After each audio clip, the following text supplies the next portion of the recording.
Cameroon, Bandung, Africa, Bandung, to the world, Bandung. Bamendaman, Ekonaman, Giman, Bakuriman, and proudly so your anglophone brother. Les gens posent la question, pour ceux qui suivent l'actualité ukrainienne, pourquoi l'armée ukrainienne n'avance pas? Pourquoi l'armée ukrainienne est bloquée? Pourquoi? Qu'est-ce qui se passe-t-il? Comment est-ce qu'on peut expliquer cela? Après des milliards et des milliards, des centaines de milliards dépensés, les amis, comment est-ce que jusqu'à présent l'armée ukrainienne n'arrive pas à avancer, à faire une percée? These are some of the questions people are asking. Et c'est des questions très importantes, les amis. Je vous suggère de regarder ceci. Les Russes avancent en Ukraine, c'est parce que les forces militaires ukrainiennes sont trop éparpillées? Parce qu'elles sont en Russie?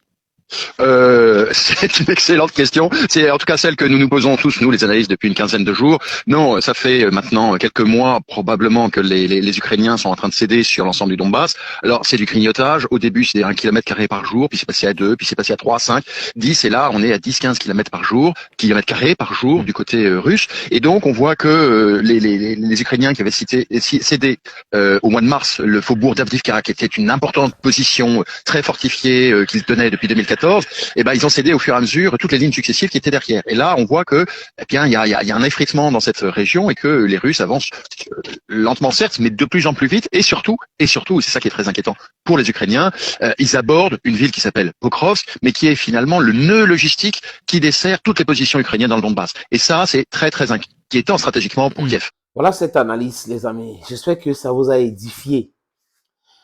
Et c'est ce que j'ai déjà évoqué ici. Pour ceux qui sont des fidèles sur cette plateforme, ils le savent, ils peuvent avoir accès à toutes mes vidéos. J'ai dit ici que nous, ici, ce qui nous guide, c'est les faits et rien que les faits. Pendant ce temps, ce qui guide les autres, c'est faire de la propagande. Quand vous êtes dans l'analyse avec la propagande, c'est la propagande. Quand vous êtes un communicant, vous faites l'analyse, vous êtes un communicant. Mais quand vous faites une analyse froide, les amis, vous présentez les faits. Et les faits sont têtus. Vous avez une armée qui peine à recruter. Vous avez une armée, désolé, vous avez une armée qui a des difficultés de recrutement.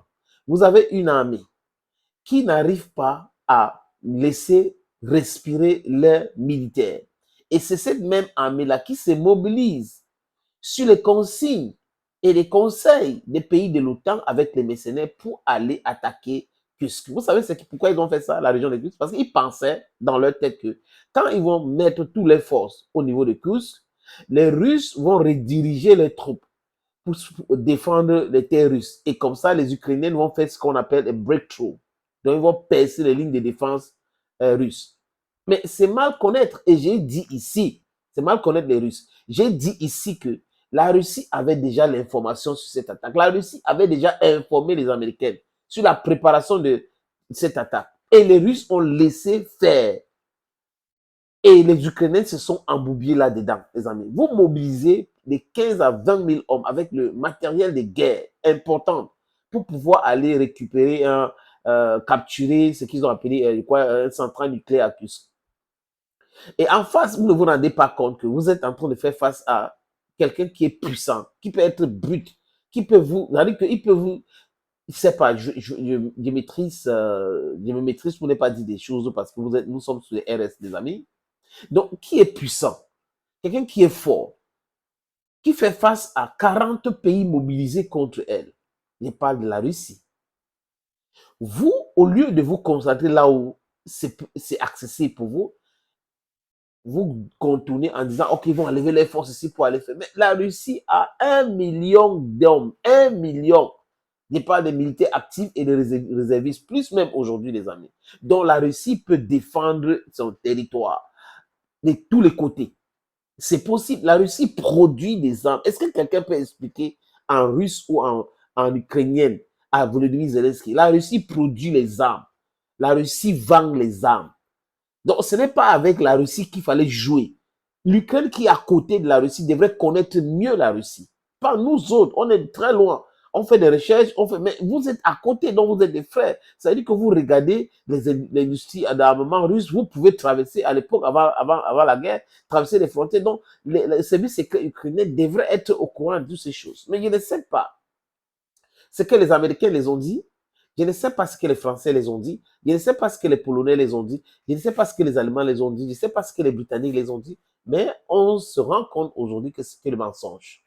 C'était le mensonge, pur mensonge. Vous ne pouvez pas ne pas avoir de renseignements sur quelque chose. Et vous restez dans vos bureaux, vous créez des choses. C'est comme au début des opérations militaires. C'est comme ça que les Russes appellent ça, ou la guerre en Ukraine. On nous disait tout le temps, le service secret britannique a telle information, le service secret américain a telle information, le service secret a telle information. Jusqu'à aujourd'hui, ça a donné quoi? Rien, zéro macabo. Absolutely nothing. Donc, les gars ne peuvent pas avancer dans leur propre pays. Ils veulent aller envahir un territoire russe et ils pensent que les Russes vont rediriger. Et j'ai dit encore, j'ai martelé ici que les Russes sont des vrais stratèges. Ils écrivent ce qu'ils font et ils font exactement ce qu'ils ont écrit. Ils peuvent faire des erreurs. Ils vont corriger. Et là, moi, en tant qu'homme des médias, les amis, je répète encore, la meilleure façon d'improviser, c'est d'écrire. Je répète parce que la répétition, c'est la mère de toutes les sciences. La meilleure façon d'improviser, c'est d'écrire. Vous ne pouvez pas avoir des gens qui réagissent à la tutelle, qui se lèvent là, on est fort, bon, faisons ça, oui, on va voir. Mais en face, mettez dans votre tête qu'en face, ce sont des hommes et les vrais. Mettez dans votre tête comme ça. Les Américains n'ont pas intégré cela. Ils ont pensé à un moment donné que oui, l'économie mondiale, donc mondiale, ça veut dire, ça suppose l'Europe et les États-Unis d'Amérique, et ils mettent souvent le Canada, la Chine dedans, vous voyez un peu les amis, et la Corée du Sud, et bon, la Chine les dérange un peu et tout, mais c'est de leur faute de ne pas voir que le monde était en train d'évoluer en termes d'armement, en termes de renseignement, en termes d'industrialisation. Le monde est en train d'évoluer en termes d'information, en termes de compréhension de l'information. Vous ne pouvez pas être que vous avez colonisé les gens, vous avez martyrisé les gens et vous pensez que ça doit continuer comme ça éternellement. Le monde entier est debout. Les gens vous regardent. La jeunesse actuelle n'a jamais connu la colonisation et toutes ces choses-là. Donc, du coup, la jeunesse actuelle n'accepte pas que des petits-enfants des anciens colons continuent de les considérer comme des esclaves. Ça ne marche pas comme ça. Vous comprenez un peu, les amis. Donc, les Américains ont fait une erreur grave et même gravissime. Les Ukrainiens sont entrés dans cette erreur aussi très grave et aujourd'hui, on voit les conséquences.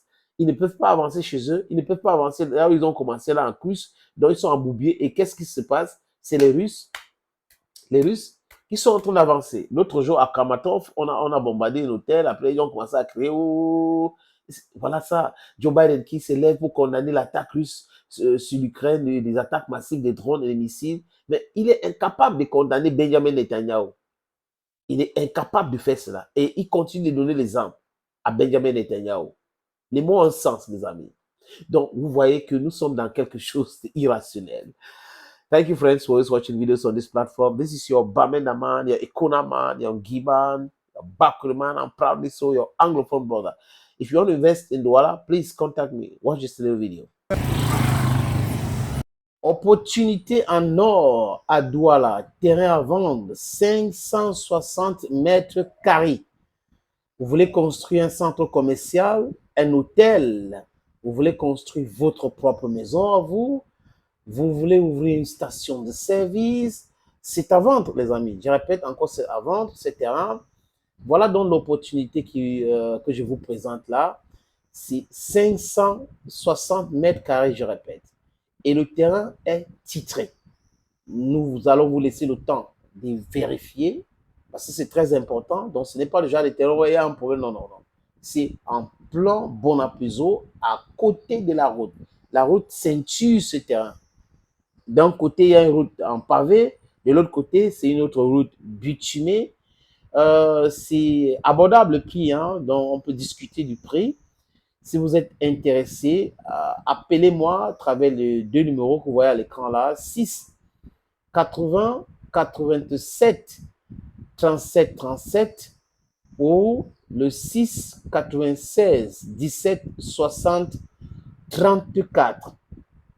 Et les numéros. Le premier numéro passe sur WhatsApp. Donc, vous pouvez nous envoyer un WhatsApp ou vous nous appelez simplement. Et l'autre numéro, c'est uniquement par appel simple, les amis. Donc, voilà donc cette opportunité que j'ai décidé de partager avec vous. Contactez-moi si vous êtes intéressé.